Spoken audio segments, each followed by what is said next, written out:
ఒక్కసారి గుర్తుకు తెచ్చుకోండి. మొన్న ఈ మధ్యన తెలంగాణ ఎన్నికలు జరిగినప్పుడు మన ఆర్కే గారు కొత్త పలుకులు ఏం రాశారు? అప్పుడు అమిత్ షాని కలిసి వచ్చారు కదా!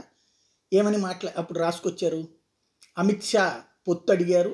పొత్తు అడిగితే వద్దన్నారు చంద్రబాబు నాయుడు. మేము మీతో పొత్తు పెట్టుకుంటే నష్టపోతామని చెప్పారు అని చెప్పి రాసుకొచ్చారు. తర్వాత చూస్తే పొత్తు అసలు తెలుగుదేశం పార్టీ వస్తానన్న వాళ్ళు రానిచ్చారా?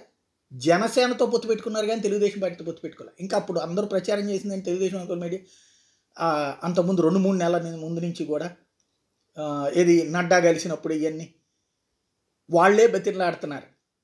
వీళ్ళు బతిలాడా కూడా చేయలేదు. పోనీ తెలుగుదేశం పార్టీ నిజంగా పోటీ ఏమైనా చేసింది అక్కడ? సీనే లేదు. బీజేపీ వద్దంటే సీనే లేదు. దాన్ని ఎట్ట ప్రచారంలో చేశారు? అమిత్ షా పిలిపించి మీరు పోటీ చేయొద్దంటే ఆగిపోయారు. అంతకంటే వెర్రి వెంగళప్పలు ఎవడన్నా ఉంటాడా? అంటే ఒక కాన్సెప్ట్ జరిగిపోతుంది. దాన్ని కూడా వక్రీకరించి ప్రచారం చేసేటటువంటి దిక్కుమాలినటువంటి కవరేజ్ కాకుండా ప్రాక్టికల్గా ఇప్పుడు చంద్రబాబు గారు కోరుకుంటున్నారు. ఎందుకంటే 99లో కానీ 2014లో కానీ ఈ కాంబినేషన్ కుదిరింది. ఈ దఫా కూడా అధికారంలో కేంద్రంలో వస్తుందని జనం నమ్ముతున్నారు కాబట్టి కాంబినేషన్ వల్ల తటస్థులు యాడ్ అవుతారు.